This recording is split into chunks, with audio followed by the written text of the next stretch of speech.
कपड़े धोने के लिए हमारी माताएं और बहनें जिस डिटर्जेंट का प्रयोग करती हैं उस डिटर्जेंट में एक प्रयोग होता है जिसका नाम है धावन सोडा। आज हम इस वीडियो में धावन सोडा के बारे में ही अध्ययन करेंगे। इसके बनाने की विधि, भौतिक गुण, रासायनिक गुण और उसको उपयोग। अगर वीडियो अच्छा लगे तो आप लाइक कर सकते हैं, उसमें कमेंट कर सकते हैं। बाद में प्ले लिस्ट में जाकर अपनी सुविधा के अनुसार बहुत सारी चीजें देख सकते हैं। फिलहाल शुरू करते हैं। धावन सोडा, देखिए धावन सोडा का जो रासायनिक नाम है वो है सोडियम कार्बोनेट डेकाहाइड्रेट। ये इसका रासायनिक नाम है। इसको अंग्रेजी में वॉशिंग सोडा के नाम से भी हम जानते हैं। तो रासायनिक सूत्र क्या है इसका, वो है Na2CO3 इंटू 10H2। हमें सारे नाम याद रखने हैं। किसका नाम धावन सोडा है, इसका नाम वॉशिंग सोडा है, इसका नाम सोडियम कार्बोनेट डेकाहाइड्रेट है। एक होता है सोडा राख या इसका दूसरा नाम है सोडा एस। सोडा एस का जो सूत्र होता है वो होता है Na2CO3। इसे हम केवल सोडियम कार्बोनेट होता है कहते हैं। इसी की रासायनिक अभिक्रिया जो करते हैं, रासायनिक गुण होते हैं, उसमें सोडियम कार्बोनेट का ही प्रयोग ज्यादातर करते हैं हम। ठीक, अब बनाते हैं बनाने की विधि। देखिए बनाने की विधि कैसे इसको बनाते हैं। तो सबसे पहले सोडियम क्लोराइड यानी NaCl की जलीय विलयन यानी H2O में जब हम कार्बन डाइऑक्साइड यानी CO2 और साथ में अमोनिया गैस NH3 प्रवाहित करते हैं तब हमारे लिए सोडियम बाइकार्बोनेट यानी NaHCO3 या सोडियम हाइड्रोजन कार्बोनेट का नाम इसका नाम है। इसे और हम बोलते हैं कि बेकिंग सोडा, खाने का सोडा बनता है। और इसके साथ में अपक्षेप प्राप्त होता है अमोनियम क्लोराइड का यानी NH4Cl का अपक्षेप प्राप्त होता है। तो ये जो खाने का सोडा है यानी बेकिंग पाउडर है, इसको लेते हैं हम यानी NaHCO3 यानी सोडियम बाइकार्बोनेट या सोडियम हाइड्रोजन कार्बोनेट या खाने का सोडा बेकिंग पाउडर को जब हम क्या करते हैं, ऊष्मा देते हैं यानी गर्म करते हैं, तब हमारे लिए सोडियम यानी Na2CO3 सोडियम कार्बोनेट प्राप्त होता है और साथ में जल और कार्बन डाइऑक्साइड गैस जो है वो इसमें से बाहर निकल जाती है।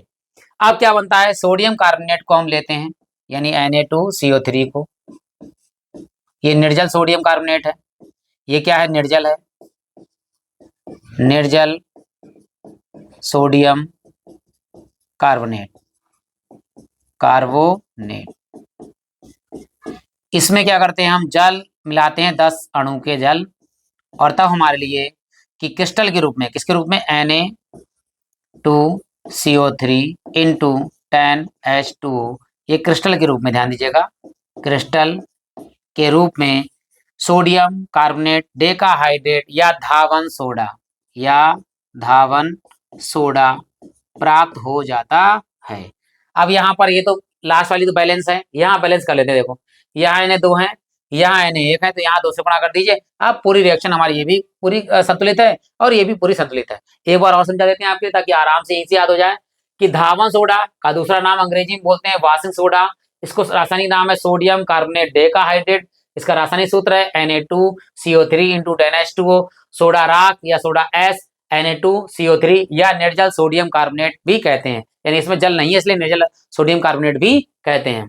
बनाने की विधि क्या है, सबसे पहले सोडियम क्लोराइड की जलीय विलयन में कार्बन डाइऑक्साइड और अमोनिया गैस प्रवाहित की जाती है, तब हमारे लिए खाने का सोडा बेकिंग पाउडर या सोडियम हाइड्रोजन कार्बोनेट या सोडियम बाइकार्बोनेट और साथ में अमोनियम क्लोराइड का अपक्षेप प्राप्त होता है। ये अपक्षेप निकल जाता है। सोडियम बाइकार्बोनेट या सोडियम हाइड्रोजन क्लोराइड को ऊष्मा प्राप्त कर देते हैं, तब हमारे लिए सोडियम कार्बोनेट और जल और कार्बन डाइऑक्साइड गैस निकल जाती है। ये दोनों चीजें निकल जाती है, तब हम सोडियम कार्बोनेट के, ये निर्जल सोडियम कार्बोनेट है, इसके साथ में 10 अणु जो है जल लेते हैं, तब हमारे लिए क्रिस्टल धावन सोडा यानी सोडियम कार्बोनेट डेकाहाइड्रेट प्राप्त हो जाता है। आशा करता हूं ये क्लियर हो गया होगा। अब बढ़ते हैं हम भौतिक गुण पर। देखिए क्या है इसके भौतिक गुण। सबसे पहले धावन सोडा एक गंधहीन सफेद क्रिस्टलीय पदार्थ है। कैसा पदार्थ है, सफेद रंग का क्रिस्टलीय पदार्थ है जो डिटर्जेंट में डाला जाता है। इससे क्या होता है कि हमारे कपड़े जल्दी से साफ हो जाते हैं। इसमें क्यों हो जाते हैं साफ, वो भी देख लिए अंदर आगे, जिसमें एक अणु में क्रिस्टल के जल के कितने अणु होते हैं, 10 अणु होते हैं, इसलिए 10H2O बोलते हैं, डेकाहाइड्रेट बोलते हैं इसके लिए। यह जल में विलय होकर पर्याप्त ऊष्मा प्रदान करता है। अब इसमें क्या होती है, ऊष्मा होती है। यह ऊष्मा क्या करती है, हमारे कपड़े जो गंदे होते हैं, जिसमें मैल लगा हुआ होता है, उस मैल को क्या करती है, काटने का काम करती है, और मैल अलग हो जाता है और हमारे कपड़े जो है वो स्वच्छ और साफ हो जाते हैं। आगे, ठीक है, ये इसे शुष्क वायु में रखने पर क्रिस्टल जल के अणु निकल जाते हैं। शुष्क वायु का मतलब था सूखी वायु, जिसमें जो गर्म गर्म वायु होती है, इससे जल के अणु निकल जाते हैं और निर्जल सोडियम कार्बोनेट हमें प्राप्त हो जाता है। जब इसे हम गर्म करते हैं तो निर्जल सोडियम कार्बोनेट बनता है, यानी कि जल उसमें पूरी तरह से निकल जाता है और निर्जल सोडियम कार्बोनेट प्राप्त हो जाता है। आगे बढ़ते हैं, देखिए रासायनिक गुण पर क्या है इसमें रासायनिक गुण। पहला है ऊष्मा का प्रभाव। जब भी हम सोडियम कार्बोनेट डेकाहाइड्रेट में जब हम गर्म करेंगे तो सबसे पहले से उसमें जल निकल जाएगा और निर्जल सोडियम कार्बोनेट हमें प्राप्त हो जाएगा। तो यहाँ लिखा होगा, देखिए, क्रिस्टल सोडियम कार्बोनेट को गर्म करने पर निर्जल सोडियम कार्बोनेट में बदल जाता है, यानी कि Na2CO3 इंटू 10H2O को जब हम ऊष्मा देते हैं तब हमारे लिए निर्जल सोडियम कार्बोनेट यानी Na2CO3 और इसके 10 मोल जल जो है वो बाहर निकल जाते हैं और निर्जल सोडियम कार्बोनेट हमें प्राप्त हो जाता है। अब रासायनिक क्रिया में यही निर्जल सोडियम कार्बोनेट ही क्रिया करके आगे क्रियाएं करता है। देखो, अगला है हमारे पास की दूसरी अभिक्रिया है, रासायनिक अभिक्रिया कार्बन डाइऑक्साइड से क्रिया करना, यानी कि हमारे पास जो है सोडियम कार्बोनेट है Na2CO3। आगे इसके जलीय विलयन का मतलब जल से क्रिया H2O, जलीय विलयन में कार्बन डाइऑक्साइड यानी CO2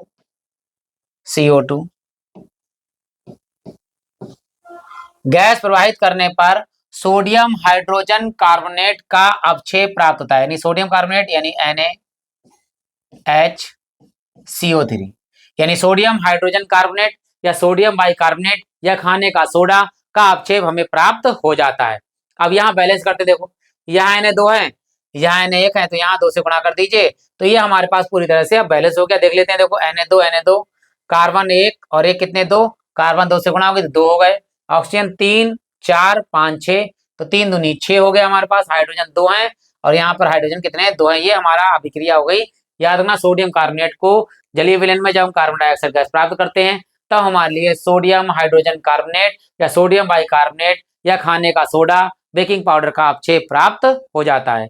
अगली क्रिया देखिए, अगली क्रिया है अम्लों से क्रिया करना। अम्ल यानी कि सल्फ्यूरिक अम्ल कह दो या HCl हाइड्रोक्लोरिक अम्ल कह दो, उससे क्रिया करते हैं तो क्या होता है देखिए, जब सोडियम कार्बोनेट की Na2CO3 की अभिक्रिया होती है किससे, सल्फ्यूरिक अम्ल H2SO4, सल्फ्यूरिक अम्ल से क्रिया हो रही है, ध्यान दीजिएगा, ठीक है। सोडियम कार्बोनेट के किसी अम्ल के से क्रिया करता है तो अम्ल का लवण बन जाता है। लवण कैसे बन जाएगा, देखो यहाँ Na और यहाँ SO4, तो लवण बन जाएगा Na2SO4 यानी सोडियम सल्फेट, ये लवण है, ध्यान दीजिएगा, सोडियम सल्फेट, ये तो लवण हो गया, ये प्राप्त हो गया। और साथ में क्या निकलता है, ध्यान दीजिएगा, जल निकल जाएगा H2O और साथ में निकलेगी क्या, कार्बन डाइऑक्साइड।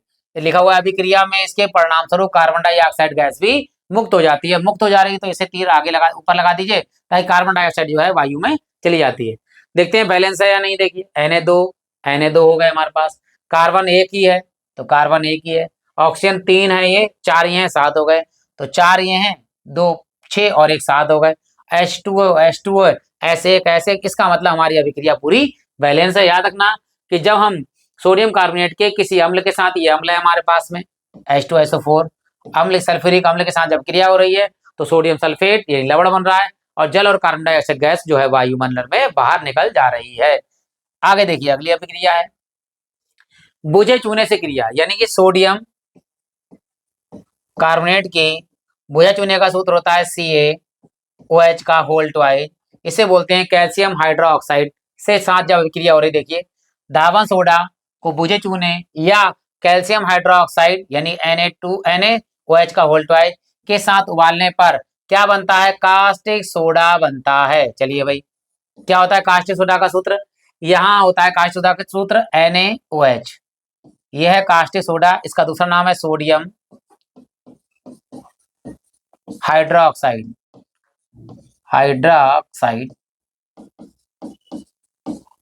और इसे हम बोलते हैं कास्टिक सोडा। कास्टिक सोडा बनता है। और साथ में क्या बनता है, देखिए ये यहाँ पे Ca और CO3 ले लेंगे तो बन जाएगा कैल्शियम कार्बोनेट। इसका नाम क्या है, कैल्शियम कार्बोनेट बनता है, कैल्शियम कार्बोनेट। ये हमें प्राप्त होता है। आप देखते हैं बैलेंस है या नहीं। देखो यहाँ Na1 है, यहाँ यहाँ Na2 है, यहाँ Na1 है, तो यहाँ 2 से गुणा कर दीजिए, अब Na बराबर हो गए। यहाँ CO3 पूरा देख लीजिए, यहाँ CO3 पूरा है, ठीक। यहाँ Ca1 है, यहाँ Ca1 है, ठीक है। O कितने हैं, 2, H कितने हैं, 2, O कितने हैं, 2, H कितने हैं, 2, यानी हमारी अभिक्रिया पूरी तरह से बैलेंस हो गई है। तो ये तो रासायनिक गुणों करा दिए हमने 4 आपके लिए। अब बढ़ते हैं उपयोग की ओर। यदि वीडियो अच्छा लगा हो तो आप लाइक कर सकते हैं, कमेंट बॉक्स से कमेंट कर सकते हैं। उपयोग के बाद में आप जो है प्लेलिस्ट में जाकर अपनी सुविधा के अनुसार बहुत सारी चीजें देख सकते हैं, अपनी स्पीड को स्लो करके, फास्ट करके, जैसे चाहे वैसे करके। और बढ़ते हैं देखिए उपयोग की ओर। इसके उपयोग हैं, यानी धोने, यानी धावन सोडा कहते हैं, धावन सोडा के उपयोग, यानी कपड़े धोने के सोडे का उपयोग कह सकते हैं।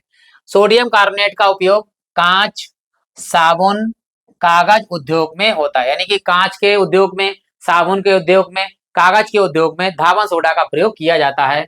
अगला, इसका उपयोग सुहागा यानी बोरेक्स जैसे सोडियम यौगिक के उत्पाद में होता है, यानी सुहागा बनाने के लिए भी धावन सोडे का उपयोग होता है। जो सोडियम एक यौगिक है जिसमें धावन सोडे का जरूर प्रयोग होता है। अगला, सोडियम कार्बोनेट का उपयोग घरों में साफ सफाई के लिए किया जाता है, क्योंकि कपड़े धोने के लिए या फर्श वर्श को साफ करने के लिए उसमें जो है उस डिटर्जेंट को यानी धावन सोडा को मिलाया जाता है, ताकि जो कीटाणु मर जाए और वहां से मैल हट जाए और जो साफ सुथरा हो जाए। अगला है, जल की स्थायी कठोरता हटाने के लिए इसका उपयोग होता है, क्योंकि जल में होती है कठोरता, क्योंकि उसमें पोटेशियम मतलब बहुत सारे तत्व पाए जाते हैं, तो उस तत्वों को हटाने का काम जो है ये करता है और आराम से झाग देता है। अगला आता है प्रयोगशाला में अभिकर्मक के रूप में, यानी अभिक्रिया पूर्ण करने के लिए जिस अभिकर्मक का प्रयोग किया जाता है, तो उस अभिकर्मक के रूप में भी इसका प्रयोग किया जाता है, ताकि अभिक्रिया आराम से हो सके। बेकिंग पाउडर बनाने में, कास्टिक सोडा और पेंट बनाने में भी धावन सोडा का प्रमुख प्रयोग होता है। इसी साथ ये वीडियो समाप्त होता है। अगला वीडियो जल्दी ही लेकर आएंगे आपके लिए हम। इसी साथ ये वीडियो समाप्त होता है। आप सभी लोगों का हृदय से